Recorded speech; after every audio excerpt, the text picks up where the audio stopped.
Happy Flower Club Day, everybody. Here's a little preview of what we're making this week.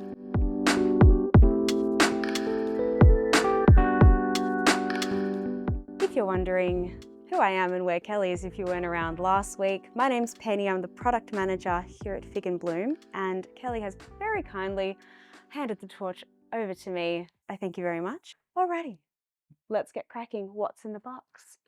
So, this week, this is going to be a little bit of a whimsical garden. We have some really beautiful Ranunculus, Alstroemeria, and a huge bunch of Eriostemon. I'll start with my Ranuncs. I actually prepped these ahead of time, but all I did was very simply just remove the bulk of the leaves that you see in the middle, and that's it. Easy peasy. With my Alstroe, I'm just going to strip off the leaves, and you can just do it with your hand. They're nice and gentle. And I'm going to categorize these by color because we'll be getting mixed bunches. So you might get some with some darker reds, some white, pink, yellow. It's going to be a little bit of a mixed bag. And I know that Ranunculus are a lot of people's favorites, and we heard a couple of people suggest, a couple of our flower clubbers suggest to put Ranuncs into the designs. And so we've heard you, we've answered the call. And if you want to suggest anything that you would love to see, any of your favorites, long-time favorite flowers, please join the Facebook group. Just search Flower Club by Fig and Bloom on Facebook and pop your suggestions in there. We'd love to hear them. Alrighty, so we've got our beautiful, massive, huge Eriostemon. This is in the wax flower family, native to Australia on the East Coast. And it's got a really beautiful, like, herby fragrance. And we get it from our local suppliers here in Victoria. They cut it specially for us. So it's really gorgeous, massive, and it's got a really beautiful kind of herby fragrance to it. I'm not really going to separate it too much. I want to kind of keep it quite bushy. So usually there'll be some weeks where we'll cut from the main stem, we'll cut off smaller pieces. We're not going to do that too much, at least to start with. And a fun fact about our friends Ranunculus, the word Ranunculus comes from Latin meaning little frog. Cute. Rabbit, rabbit. That's a good one. All these little bits, these will come in handy later, so I'll just keep these to the side.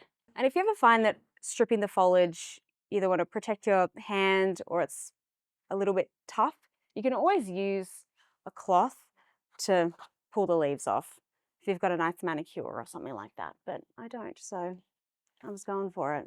This design might be a little bit different because we're doing a full bunch of the Eriostemon. It'll be a lot of foliage. You might find it a little bit more difficult to arrange this design because we have so much foliage and fewer flowers. If you wanted to start with just a couple of pieces and then maybe disperse the rest of this in other vases. If you're using just the white ceramic vase, that one works beautifully. But if you have a bit of a bigger vase, that will really be wonderful as well because obviously we're working with some serious size. I have selected my stars of my show in terms of the Eriostemon. The pieces that are a bit bigger, these two I think are really going to be beautiful and impactful.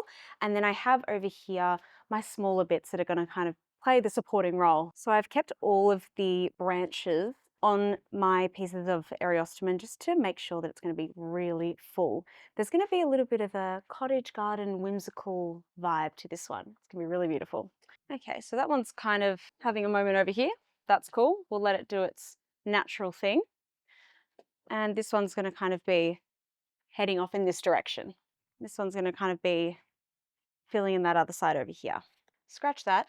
I'm going to take a couple of pieces off because it was actually quite bushy, but that's all right. If you do find that there's anything kind of crowding the vase too much down here, you can totally just go in, give it a little bit of a haircut. Might just take a few of these little guys off here because we do need to leave some room for the other friends to all join the party. And I'm kind of measuring as I go here and trimming off a little bit extra as I need. Where the flowers are kind of starting from about here is where I want it to meet the lip of the vase.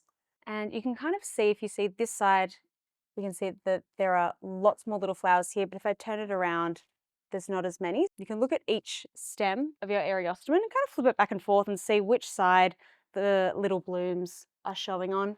Make that your front. Okay, and I'm going to start threading through my Alstroe, and I'm going to group it in color and make little pops throughout the vase. And if they all come closed like this, they will all eventually open into each little bloom and they'll be really big and gorgeous. So if you're popping them in, they all look like this. Leave a little bit of room around each of, if you crowd them up too much like this, you're not giving them enough room for each of the blooms to open and to really see their full color. So give it a little bit of space around each one if they all come really closed.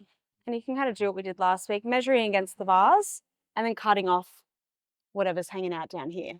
Alrighty, and I'm going to start with my pink. It's a nice idea as well to create a bit of a gradient with your color. Start with dark over here, move into the pinks, and then finish with the white over here. You can do that, or if you like to just mix and match, that's cool too. But I don't mind creating a little bit of a gradient with the color from light to dark, dark to light, whatever works for you. And the great thing about this Eriostemon is because it has so many shoots coming off of the branch, creates a really solid grid. And so threading these through, they find their home and they're not moving, which is wonderful. So I'm making this design front facing. That's what we like to do here at Fig and Bloom. But if you like a 360, you can 100% do that. As you're designing, you can just spin the vase, thread through, spin the vase, thread through. And then if you can see, because the back of my design here, you can't see as many of those little blooms on the Eriostemon, you can put some front-facing pieces in the front and then spin the vase as you're popping them through. So then the two sides of the Eriostemon that don't have as many blooms are kind of back to back. So we're seeing the beautiful flowers from every angle. And I'm going to get some really nice height with the Alstroe just to meet where the Eriostemon is. You can make this huge, gorgeous. Now for the yellow. And now the white, which I'll just continue on that gradient and pop it in over here. And when you're threading them through, you can just pop it straight kind of intermingling in with the Eriostemon, and so it's just kind of popping out over the top, and that looks really beautiful. So we're kind of concealing the stems as we go. Alrighty, and my last little Alstroe, it's got a little bit of a squiggle to it. That's all right. We'll pop it on the this right-hand side here and embrace the squiggle.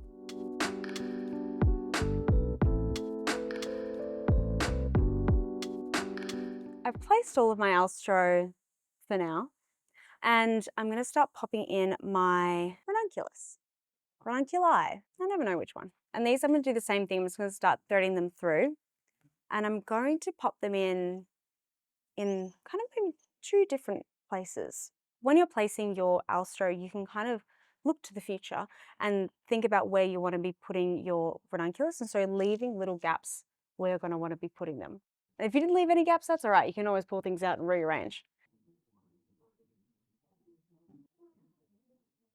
A lot of them will have a bit of a natural kind of lean to them. And if you want them to be kind of moving forward like this, place them in the vase. And then if you flip them over, I'm not sure if you can see that. See how they kind of have a little angle going this way? And then if I put it in the vase like that, but if I flip it over, it almost makes it a bit more straight. So you can kind of manipulate how the stem is going to be falling in the vase based on kind of the angle that you put it in. So there it's a bit more straight, turn it over, it's got a bit more floppy. And so it's going to keep kind of going as the arrangement sits in your home. Take a couple of these off and save them for later. I've just decapitated one of my Ranunculus, but that's okay. These things happen. That's right, I'll get another one. And I'm going to be kind of grouping them in threes. When things are in threes, it's more satisfying to the eye. If you do odd numbers, 3s, 5s, 7s, 9s, other multiples of 3. The 3 times tables is very important in floristry. If you know your 3 times tables, you're basically 90% of the way there with floristry. Okay, so I've popped my little 3 Ranuncs here, and I'm going to continue on pop a little few more in here. And if you are threading them through, but you meet a little bit of a blockage, that there's a stem in the way, just keep kind of going side to side, round and round until you find it a little gap to go in. If you keep shoving it in, the stem will likely break.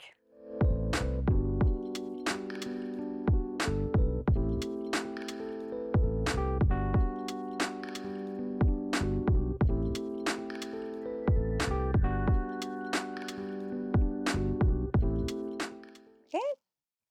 And then all of these little buds that we've saved are a really great way just to finish it off. It creates a really beautiful, whimsical cottage garden kind of look. So I'm just going to kind of thread these throughout and let them kind of just fall naturally. Just kind of placing them throughout, just wherever feels natural.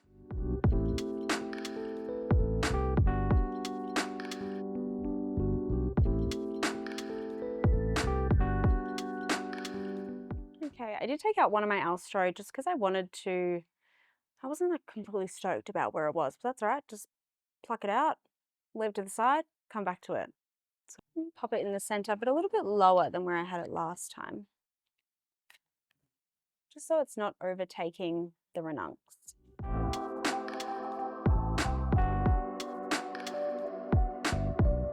So what we're going to do is finish off the vase with our Eriostemon a little bit, pop a little bit here, a little bit around the sides here. It gives a really beautiful finishing that just really makes it look really beautiful and polished in the vase.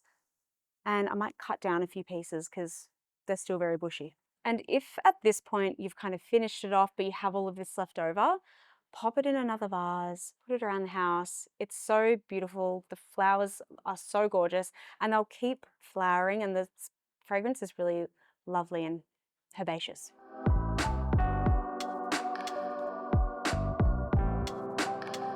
And then in the center here, you can see there's a little bit, something a little bit missing. So I'm just going to pop a piece in there, nestle it throughout.